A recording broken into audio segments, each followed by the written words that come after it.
Bueno, muy buenos días para todas y todos. Me alegra mucho tenerlos acá nuevamente en la sesión semanal de la actividad académica del grupo académico de epidemiología clínica de la Facultad de Medicina de la Universidad de Antioquia. Hoy tengo el gusto de presentarles a la doctora Lice Susana Mena Galvis, una de nuestras estudiantes de la maestría en epidemiología, quien va a comentarnos un tema muy interesante: las estrategias para el análisis, la presentación y la interpretación de los desenlaces continuos en los metaanálisis. Muchas gracias a todos por su asistencia y gracias a la doctora Alicia Susana por su presentación. Adelante. Gracias, doctor. Doctor, ¿se ve la presentación? Se ve muy bien. Sí, ok. Buenos días, como decía el doctor, mi nombre es Lizeth Mena y pues soy estudiante de la maestría en epidemiología clínica y hoy vengo a presentarles un tema muy importante que es las estrategias para el análisis, la presentación y la interpretación de los desenlaces continuos en el metaanálisis. Escogí este tema porque muchos de los desenlaces importantes para los pacientes, como la calidad de vida, se miden como variables continuas. Para introducirnos un poco en el tema, traje este pequeño escenario clínico en el cual una niña y su padre se presentan en la clínica para discutir los síntomas de ansiedad que ha tenido la niña durante más de un año. El terapeuta conversa con el padre y la niña sobre la posibilidad de comenzar un tratamiento con un inhibidor selectivo de la recaptación de serotonina. Una revisión sistemática que compara los inhibidores de recaptación de serotonina con placebo ha demostrado que estos reducen los síntomas de ansiedad con una diferencia de media estandarizada de menos 0.65 con un intervalo de confianza de menos 1.10 a menos 0.21. Sin embargo, el terapeuta encuentra que estos resultados son difíciles de interpretar y no son fáciles de explicar para el padre. Entonces nos preguntamos, ¿realmente es difícil la interpretación de los desenlaces continuos? ¿Son las medidas de los desenlaces dicotómicos más fácil de entender que la de los desenlaces continuos? ¿O existen otras formas de presentar los desenlaces continuos, además de la diferencia de medias estandarizadas? Entonces, vemos que el terapeuta no estaba tan equivocado al pensar que los desenlaces continuos tienen cierto grado de dificultad para su interpretación. Recordemos que los desenlaces continuos son aquellos que se miden en una escala numérica y que pueden mostrar cualquier valor dentro de un rango específico. Cuando los estudios primarios utilizan el mismo instrumento de medición, el desafío está en que se presente el tamaño del efecto en un contexto clínico. Es decir, se necesita conocer la escala en la que está midiendo el desenlace y si ese cambio es relevante clínicamente. Los desenlaces dicotómicos también requieren un contexto clínico, pero tienden a ser más fáciles de interpretar porque ellos se dividen en dos categorías, es decir, mejoró, no mejoró, sobrevivió, no sobrevivió el paciente, y además sus medidas de efecto son un poco más intuitivas de interpretar para nosotros los clínicos. Cuando los estudios primarios utilizan diferentes instrumentos de medición, el desafío radica en tener que comparar esas escalas que se están midiendo.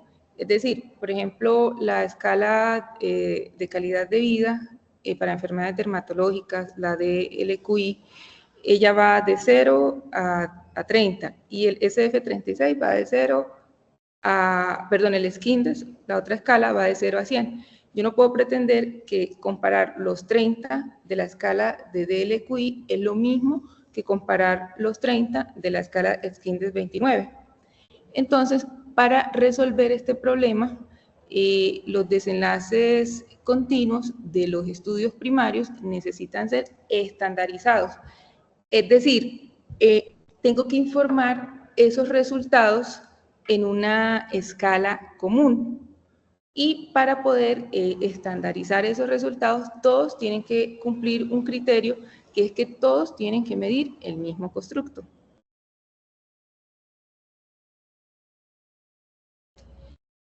Bueno, este esquema tipo algoritmo lo traje para comprender cómo se miden los desenlaces continuos. Es decir, los estudios primarios van a informar el desenlace continuo o utilizando la misma escala o utilizando escalas diferentes. Cuando se utiliza la misma escala, puede pasar que esta escala sea familiar para el público objetivo. Entonces, esto es bueno porque el análisis va a ser más simple, va a ser más fácil de analizar. ¿A qué me refiero con medir la misma escala y que sea familiar para el público objetivo? Por ejemplo, cuando estamos midiendo duración. Una duración de una hospitalización, una duración de una otitis, una duración de una enfermedad diarreica aguda. El otro escenario es que se mida el estudio primario, mida el desenlace con la misma escala, pero sea un poco menos familiar. Es decir, que nosotros no estemos tan habituados a esas unidades de medidas. Entonces ya acá entran las escalas.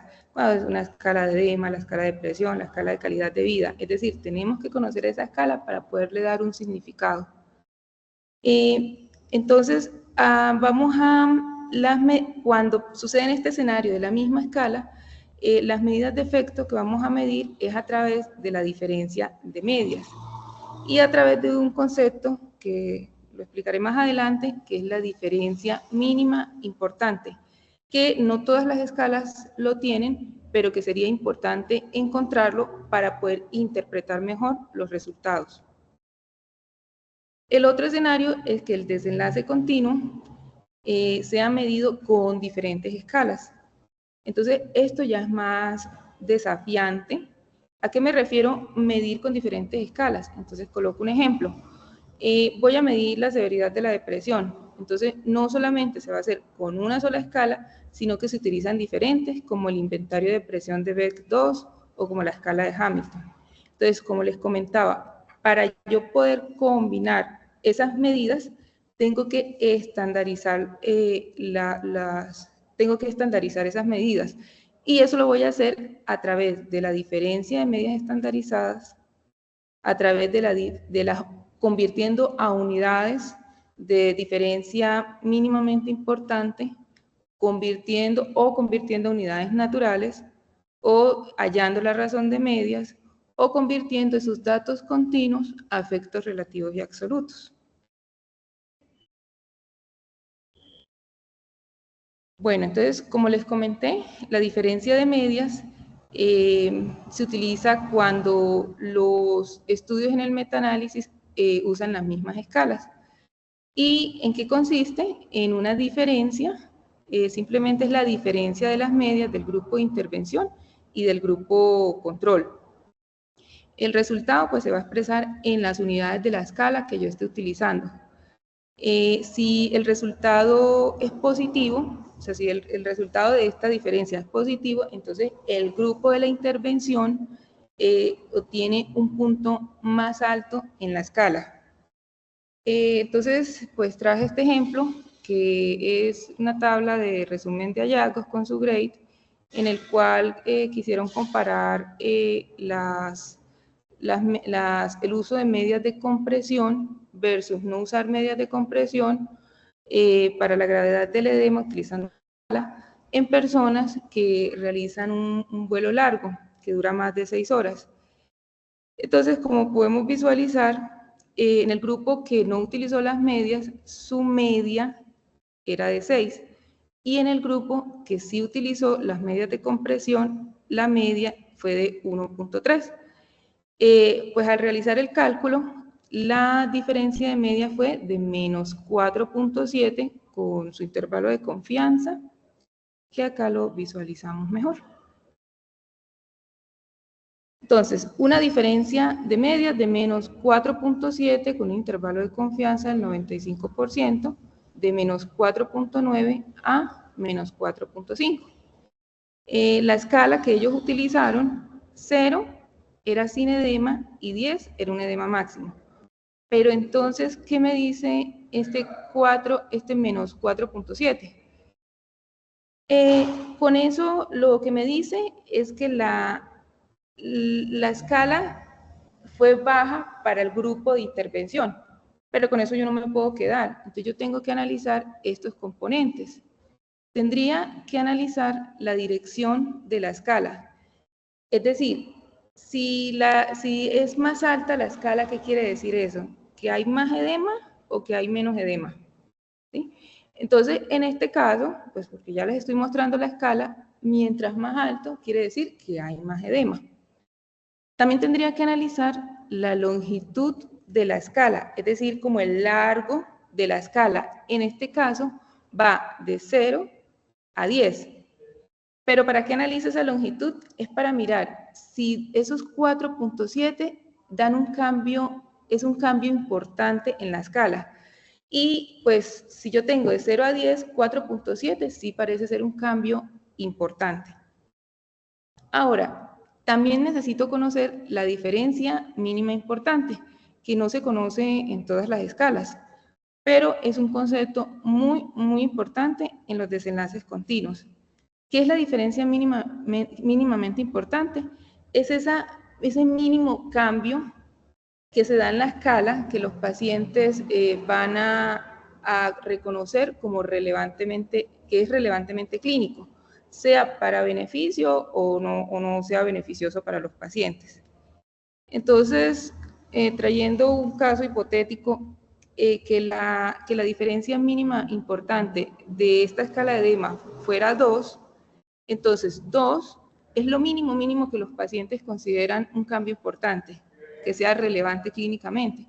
Entonces, el 4.7 supera el 2, entonces esto sería relevante, este cambio de 4.7 sí sería relevante para los pacientes. Y lo otro que debo comprender es si el resultado es bueno o es malo. Entonces ya eso es clínico, o sea, reducir el edema es bueno o es malo. Pues efectivamente es un efecto beneficioso para el paciente. Entonces, conociendo ya esos componentes es donde uno puede hacer mejor la interpretación. Entonces, ahí radicaba ese primer desafío que teníamos, que hay que conocer el contexto clínico y la escala para poder hacer la interpretación de la diferencia de medias. Entonces, esta intervención de las medias de compresión redujo el edema en 4.7 puntos en la escala. Recordar que entonces es importante, si se van a utilizar diferencia de medias, se tiene entonces que reportar todos estos componentes para que el lector pueda sacar sus conclusiones.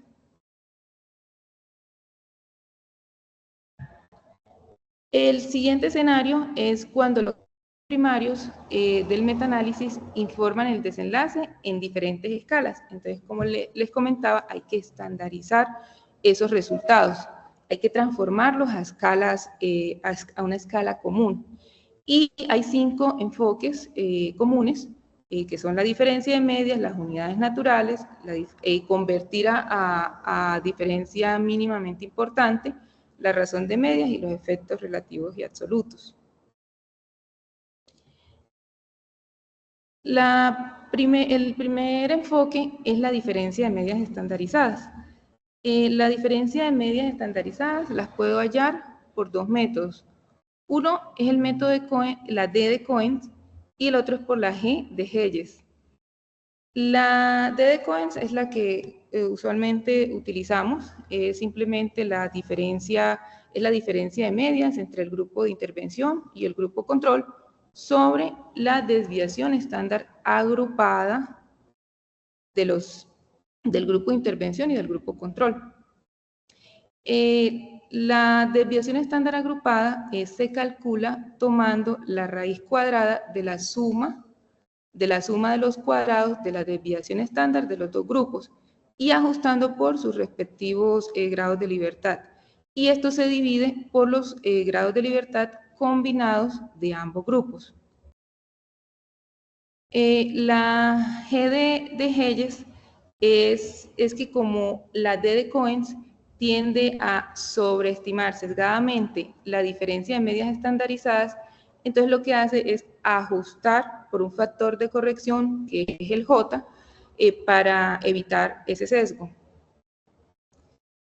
Las ventajas de la diferencia de medias estandarizadas es que pues, es el enfoque más antiguo, es el que más utilizamos, que está recomendado por el manual de Cochrane, pero pues su desventaja sigue siendo que tiene una interpretación desafiante. La otra desventaja es que puede ser engañoso, pues dependiendo si la población es muy homogénea o heterogénea.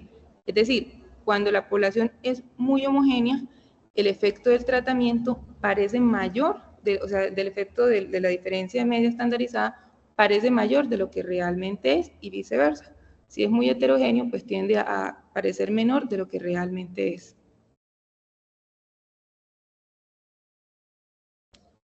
El otro enfoque es transformar la diferencia de medias estandarizadas en OR.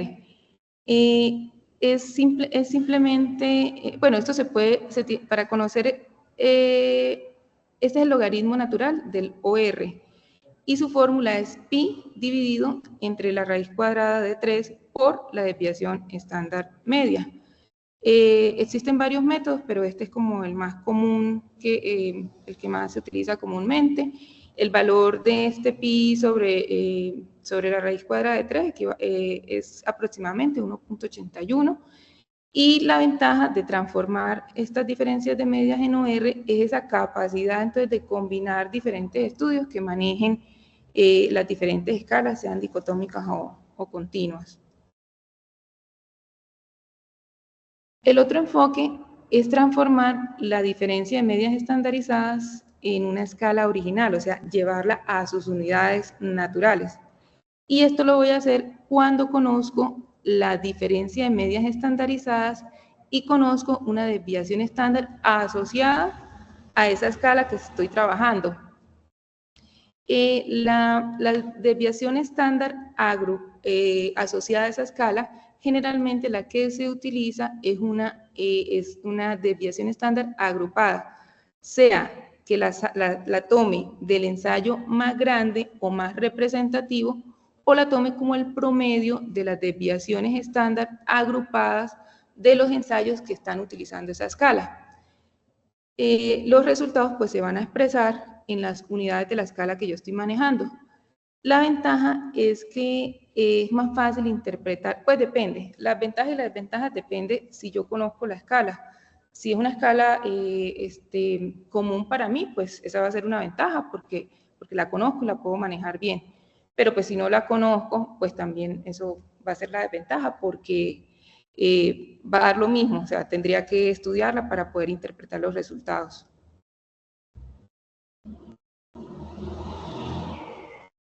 El otro método de estandarización es la diferencia mínima importante. Entonces, como les comentaba, es un término muy importante en los desenlaces continuos y es la diferencia más pequeña en la puntuación del desenlace de interés que los pacientes perciben como importante, ya sea esto beneficioso o perjudicial.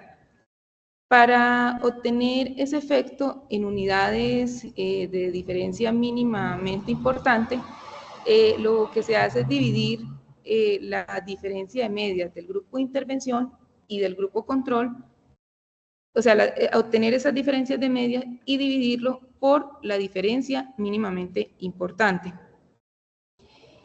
Estos métodos, ¿cómo se halla la diferencia mínima importante? Existen dos métodos. Uno es el método en anclas, que es como anclar la escala a una medida funcional del paciente. Pues esto implica como seleccionar un criterio de referencia o lo que llamaríamos también un ancla que permita a los participantes evaluar ese cambio y que posteriormente lo consideraríamos clínicamente relevante. Y el otro método es el basado en la distribución. Es decir, analizar cómo se distribuyen los datos, o sea, cómo se distribuyen los resultados en los participantes para determinar qué cambios son importantes, pero desde un punto de vista estadístico. La desventaja de la diferencia mínimamente importante es que solamente voy a aplicarla cuando se conoce esa diferencia mínimamente importante y no todas las escalas pues se ha estudiado, son algunas escalas en las cuales se puede extraer esa información. La ventaja es que pues puede ser fácilmente interpretable y otra ventaja es que no es vulnerable a la heterogeneidad de la población.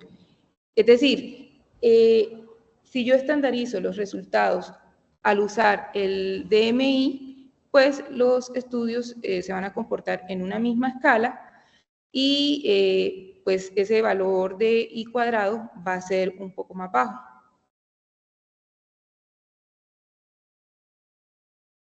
La otra forma de estandarizar es a través de la razón de medias. La razón de medias es simplemente la división de la media del grupo de intervención sobre la media del grupo control. La ventaja es que es un enfoque que puede ser fácilmente interpretable para los clínicos.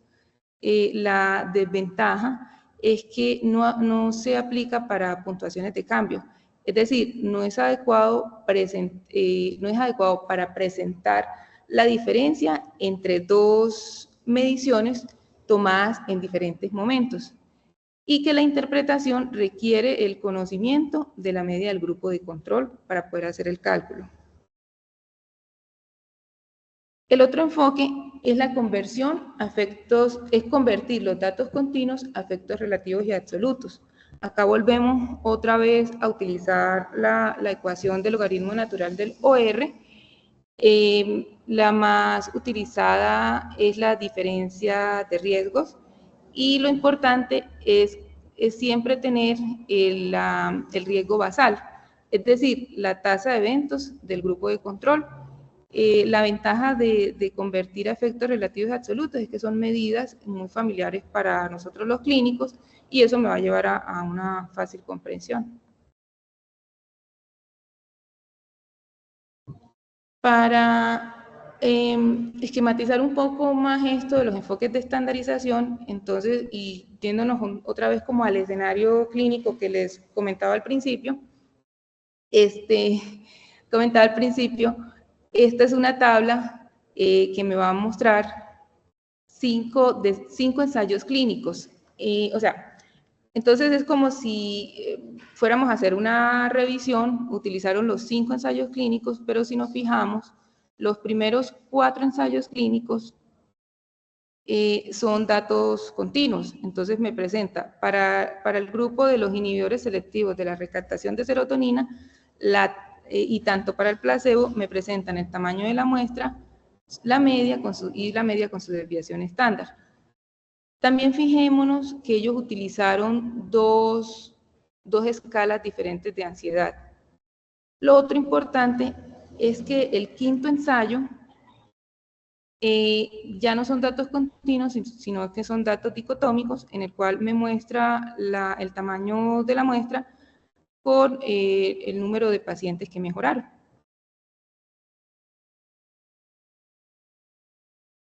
Entonces, comencemos con la diferencia de medias estandarizadas. Solamente voy a mostrar con el ejemplo, con el primer ensayo, y pues para facilitar un poco la explicación. Entonces, recordemos que la diferencia de medias estandarizadas es la diferencia de medias entre el grupo de intervención y el grupo de control sobre una desviación estándar agrupada. Entonces, en este caso, la media del grupo de intervención es 8 y la media del grupo control es 12, sobre una desviación estándar agrupada que ya está calculada, que fue con la fórmula que les presentaba al comienzo. En este caso, me da una diferencia de media estandarizada de menos 1.13. Este proceso lo tengo que realizar, si quiero estandarizar los resultados, para los otros 4 ensayos clínicos. Pero entonces, ¿qué hacemos con el ensayo clínico 5, que las medidas son dicotómicas?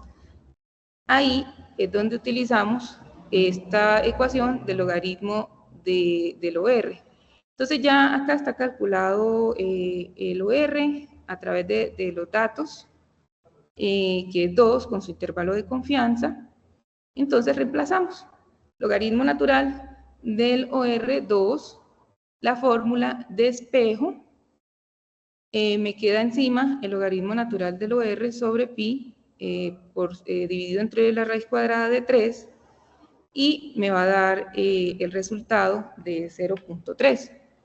Ahora, como el OR indicaba que el tratamiento mejoraba los síntomas, entonces lo multiplico por -1 para que me dé la desviación estándar del quinto ensayo, siendo una desviación estándar de menos 0.38 con su respectivo intervalo de confianza. Bueno, ya teniendo entonces, habiendo calculado las desviaciones estándar de los 5 ensayos clínicos, los agrupo en un metaanálisis. El ejemplo era de efectos aleatorios, y el resultado es una diferencia de medias estandarizadas de menos 0.97 con un intervalo de confianza del 95% de menos 1.34 a menos 0.59. Es decir, que se encontró una diferencia de 0.97 desviaciones estándar menor en el grupo de intervención, que en el mejor de los escenarios bajó 1.34 y en el peor de los escenarios bajó 0.59. Pero, ¿cuáles son las formas de interpretación? Entonces, existen 2 formas para interpretar esta diferencia de medias estandarizadas. Una es transformar la escala usando un ensayo o el más grande o el más representativo. Entonces, tenemos el valor del menos 0.97 y me voy y busco una desviación estándar de un ensayo clínico que yo considere representativo o el que tenga la mayor muestra. Bueno, para ejemplificar, escogí este 3. Entonces, multiplico por esa desviación estándar, me da menos 2.91, que ya eso es en unidades de la escala. Entonces, quiere decir que el grupo de intervención tiene 2.91 puntos menos en la escala de ansiedad. Y para la interpretación, pues tengo que tener en cuenta los mismos componentes que les explicaba con la diferencia de medias. La dirección, la longitud, si es bueno o si no es buena el resultado. O la otra forma es a través de unas reglas de orientación para interpretar esas desviaciones estándar. Cohen, en el 88, a través de unas investigaciones que se hicieron principalmente en ciencias sociales, determinaron estos valores para el tamaño del efecto. Entonces, de 0.20, el efecto es pequeño. Para 0.50 es un efecto moderado. Y para 0.80 es un efecto grande.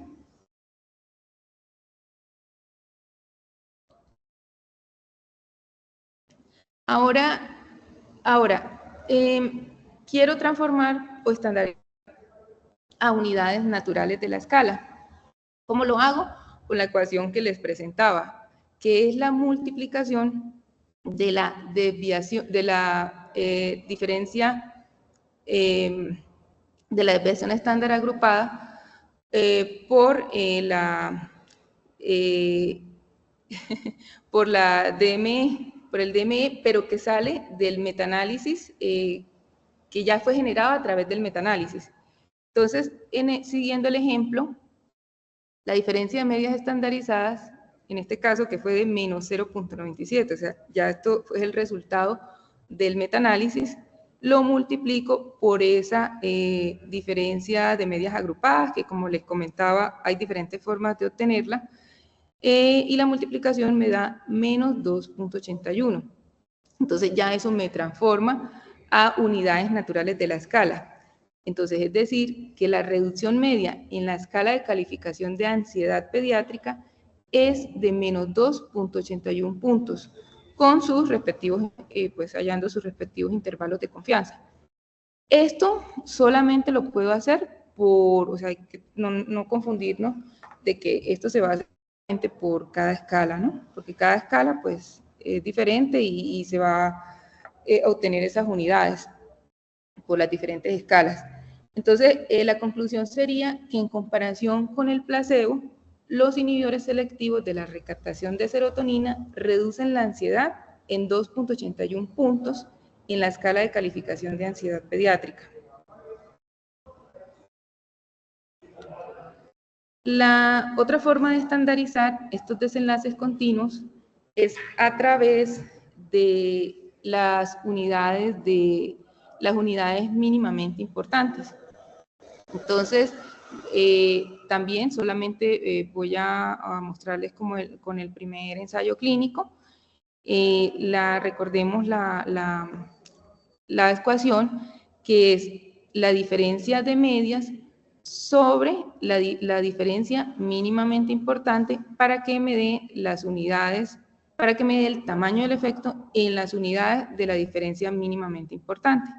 Entonces, con el primer estudio, la diferencia de medias, 8 menos 12 igual a menos 4 sobre una diferencia mínimamente importante. Acá, para esquematizar el ejemplo, estos 5 puntos, hipotéticamente, se inventó esta diferencia mínimamente importante, 5, para que me dé un resultado de menos 0.8. Ya este proceso lo tengo que realizar con los demás ensayos clínicos y luego de tener esas unidades de diferencia mínimamente importante, ahí sí se realiza el metaanálisis para obtener ese efecto combinado, como sucede acá. Entonces, en este caso, se combinó el efecto en el metaanálisis y me dio un resultado de menos 0.98 con su respectivo intervalo de confianza. Entonces, la interpretación sería que en comparación con el placebo, la reducción de los síntomas de ansiedad asociados con el uso de los inhibidores selectivos de la recaptación de serotonina es 0.98 unidades de la diferencia mínimamente importante.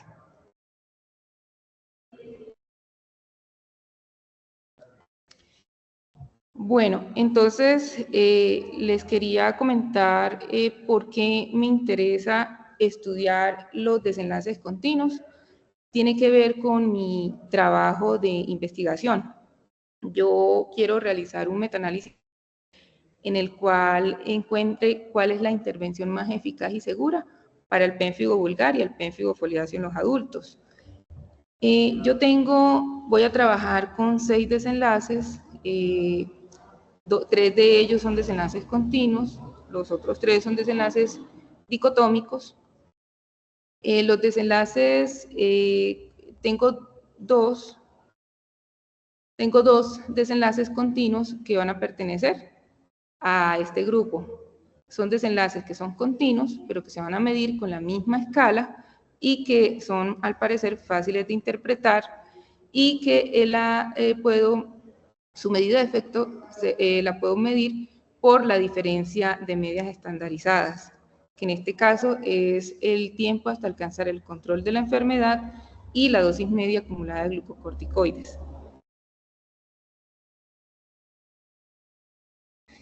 Pero también me voy a enfrentar al desafío de que tengo un desenlace continuo, que es calidad de vida, que se mide con diferentes escalas, que es la DLQI, que es el SKINDES 29 y la SF36. Hasta ahora he buscado como la diferencia mínimamente importante, estoy haciendo la revisión, pero la he encontrado solamente para la enfermedad de psoriasis. Para el DLQI he encontrado una puntuación de 2.3 que se halló a través del método de distribución y he encontrado un puntaje de 4.05 que se halló con el método de ancla. Lo mismo para la escala SF36. No he encontrado con pénfigo, lo he encontrado con psoriasis, hallada a través de distribución, una DMI de 2.5 y a través del método de ancla de 3.9.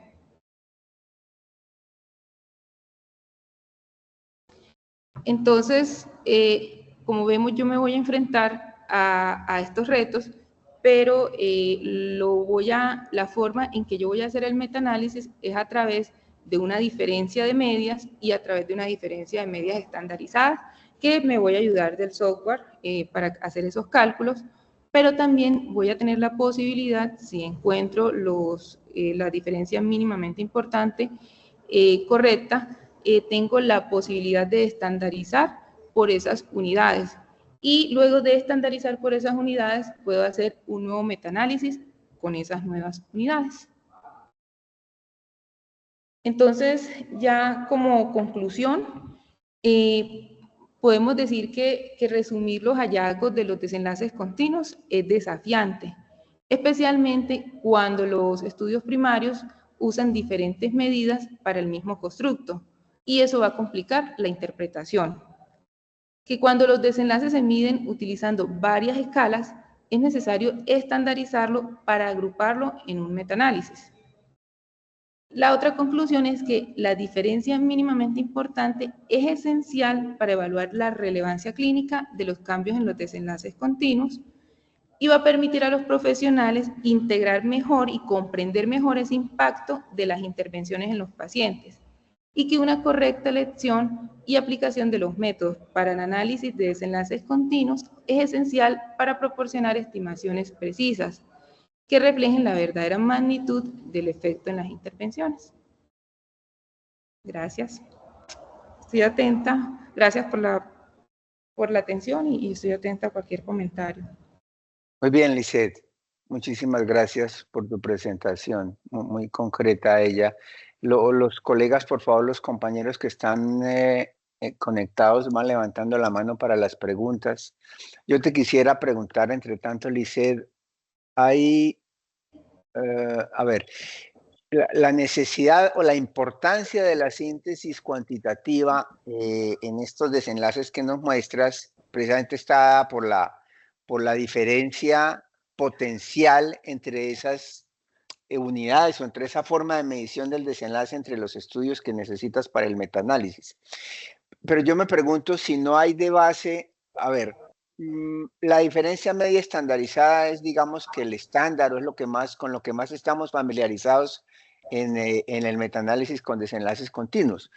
Pero me pregunto, no sé si tú tengas en mente, desde el punto de vista puramente estadístico, si existen diferencias en la forma de sintetizar el desenlace de acuerdo con el constructo que está debajo. Es decir, me explico. Si tú tienes el ejemplo que pones de las escalas de ansiedad pediátrica es muy llamativo en ese sentido, porque tú puedes tener una escala de ansiedad, una escala de calidad de vida, cualquiera de las escalas que tenemos del mundo de la psicometría, y tú tomas los resultados de la escala en diferentes individuos y tú puedes tomar esos números, hacerle una distribución de probabilidades y eso puede comportarse completamente Gauss. Supongamos, tienes completamente Gauss, media cero, completamente estandarizado. Pero tú sabes que el numerito que hay detrás de las escalas, si somos puristas desde el punto de vista estadístico, no es una variable continua, es una variable ordinal. El mismo 1 que te diferencia el puntaje entre 6 y 7 no es el mismo 1 entre 9 y 10. Pero en otros escenarios de desenlaces continuos en los que también pueden necesitar un metaanálisis, sí tenemos variables realmente continuas. Sí, ahora que están tan de moda los medicamentos para la obesidad, si estamos midiendo intervenciones que me reducen el índice de masa corporal o que me reducen los kilogramos o algo para mirar el peso al nacer de los recién nacidos.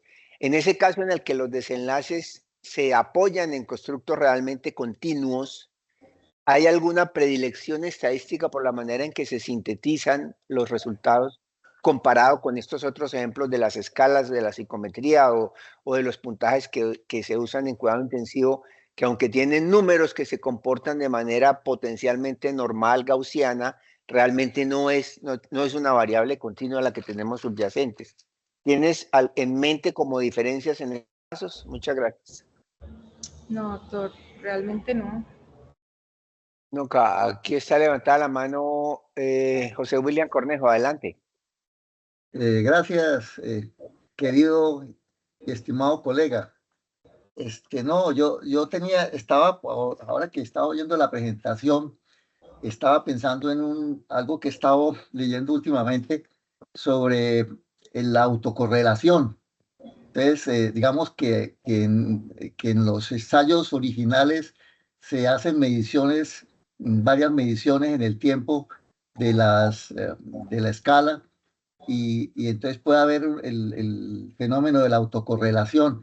Entonces, ¿no crees tú que pueda, digamos, eso afectar los resultados, generar errores en las mediciones y que deba utilizarse algún estadístico para evaluar la autocorrelación y mirar si requieren ajustes?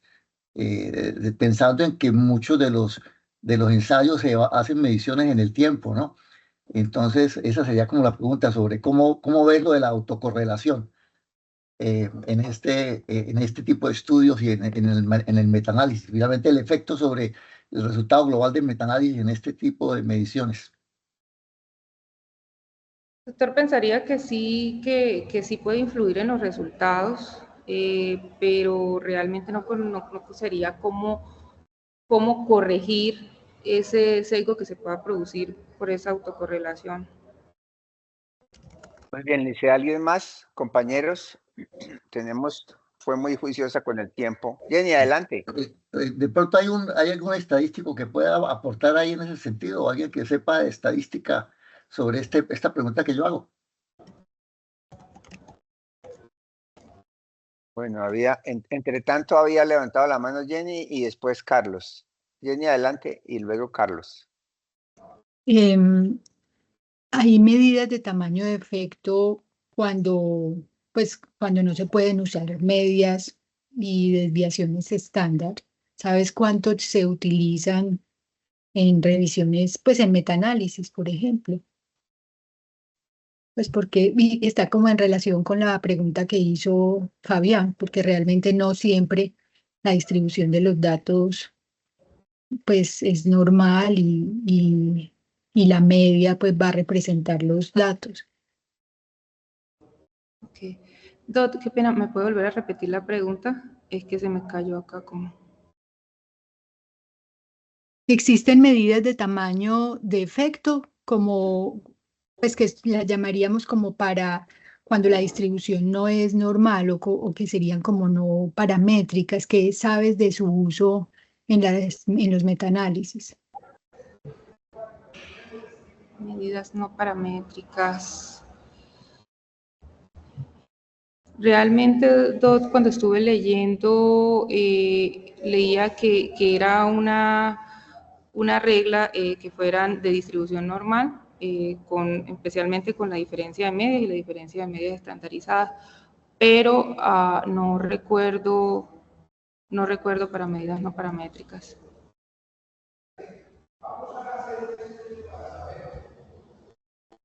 ¿No me escuchan?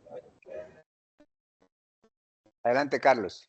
Sí, quería aportar de pronto que muchas de esas, y felicitar pues por lo ilustrativo que fue Lizeth, quería comentar que un supuesto grande para poder hacer la diferencia entre las medias es que y utilizar la diferencia, la desviación estándar es que sea normal la distribución. Y creo haber entendido alguna vez cuando vimos psicometría o teoría de la medición, de pronto la profe Jenny me corrige, y es que al menos la escala para uno utilizarla y poder utilizar esta diferencia de medias con la desviación estándar debe ser de intervalo. Es decir, escalas ordinales tienen esa dificultad a la hora de utilizarlo, ¿cierto? De pronto una alternativa no paramétrica para la diferencia de medias se utiliza el Laudman-Whitney, pero no sabría si esa sería una opción. Bueno, es una intervención y también una pregunta, porque tengo esa duda. Muchas gracias. Daniel Camilo, adelante. Hola, hola, muy buenos días para todos. Gracias, Lizeth, por tu presentación. Doctor William, ahorita me reformula la pregunta que de pronto no la escuché muy bien. Si hay medidas de tamaño del efecto no paramétricos, hay una que es basada pues en la prueba de Mann-Whitney o en Wilcoxon, cuando se hace el cálculo del estadístico Z, pues que se origina de la prueba, que es la aproximación asintótica. Y es muy sencilla, ese estadístico Z que se deriva de la prueba no paramétrica se divide por la raíz cuadrada del n total, ¿sí? Y hay otras medidas. Lo que yo no sé es la implementación pues ya en metaanálisis. Ahí sí no sabría pues cómo responderle porque no he tenido esa necesidad pues o esa experiencia del uso.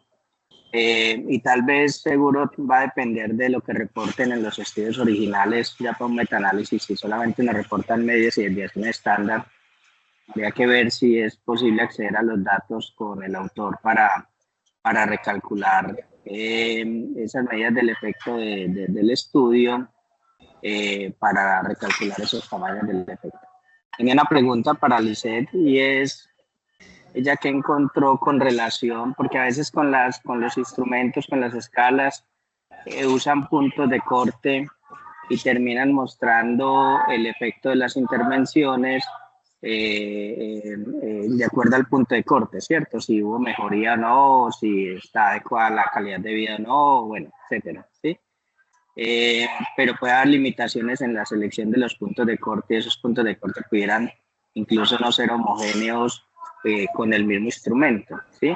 O pueden depender mucho de cómo se determinaron esos puntos de corte también para cada instrumento, si se usan distintos instrumentos. No sé, Lizeth, ¿qué encontraste tú en la discusión, sobre todo para esa transformación del OR a la diferencia de medidas estandarizadas? Si hubo alguna discusión con relación ya a puntos de corte usados cuando nos presentan los datos ya de manera dicotómica, sobre todo en estas escalas que está revisando.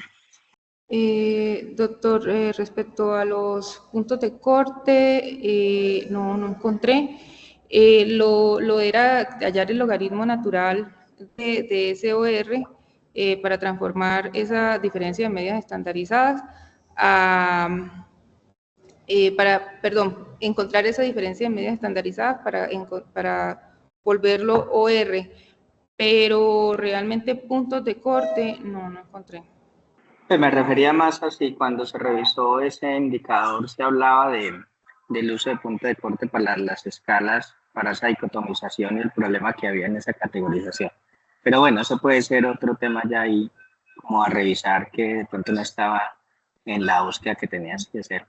Doctor William, qué pena, ¿me puede reformular la pregunta? Y mil disculpas.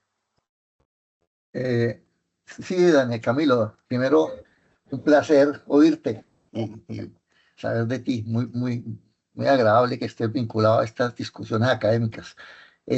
No, es que considerando de que en los ensayos originales se hacen mediciones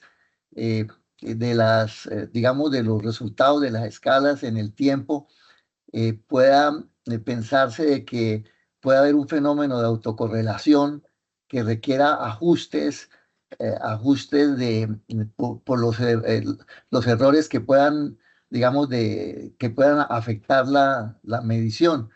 Entonces, o las mediciones. Entonces, pensaba en que hubiese que mirar cómo se ajustaba por autocorrelación, se aplicaban pruebas para estadísticas para autocorrelación en estos estudios originales para poder prever esos errores que puedan afectar el resultado final del metaanálisis. Esa era la pregunta, muy concentrado en cómo la autocorrelación puede impactar varias mediciones que han sido hechas en los estudios originales. Hola, se me había perdido por aquí el micrófono. No sé para metaanálisis, no sé el cálculo pues ya final de medidas de tamaño del efecto para datos longitudinales, pero supondría uno que detrás del estudio original en esa comparación de los grupos se debió haber tenido en cuenta lo que tú dices, William, de la correlación entre las mediciones, tal vez desde un enfoque, por ejemplo, de modelos con efectos fijos aleatorios o aleatorios completamente, ¿cierto? O modelos de los que les gusta el profe Fayán, ¿cierto? Los modelos de ecuaciones estimables generalizadas, para contemplar un poco ese fenómeno. Seguramente en el producto final, en el hallazgo final de la estimación del efecto de las intervenciones, los autores debieron haber tenido en cuenta esa configuración de la estructura de los datos por tener mediciones repetidas en el mismo individuo a partir de alguno de estos enfoques. Pero ya en el contexto de metaanálisis, como no es mi día a día, no sabría cómo se corregiría ese tema ya en el metaanálisis o si simplemente ya se usa esas estimaciones del efecto finales con las correcciones desde los datos originales y se hace el metaanálisis. Ahí sí no habría decirte de la experiencia.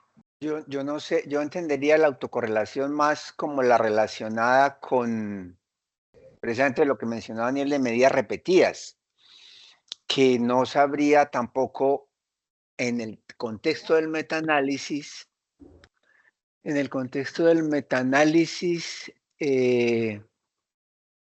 cómo pudiera involucrarse el asunto de las medidas repetidas.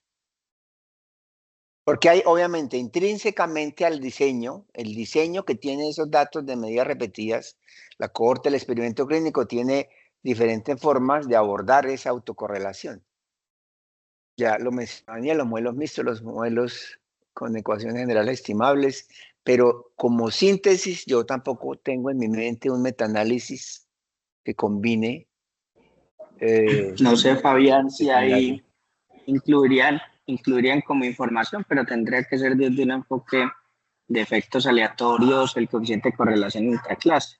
Si tal vez en el metaanálisis se tendría en cuenta esa información para, no sé, calcular pesos, ¿cierto? Porque no es lo mismo un estudio donde la correlación que hubo entre las mediciones de un mismo individuo generó un coeficiente de correlación intraclase, no sé, de 0.8, 0.7, 0.6, a uno donde la correlación fue de 0.3. No sé si el metaanálisis contemplará esa información, pero bueno, es una buena pregunta. Pero se supone sí que en el estudio original, doctor William, debieron haberlo contemplado el problema.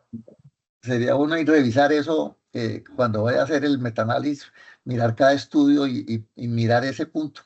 Bueno, si no tenemos más preguntas, agradecerle a Lice Susana, a todos los participantes, a quienes intervinieron al final. Muchísimas gracias, muy valiosa reunión y nos vemos la semana próxima. Feliz semana, feliz resto de semana.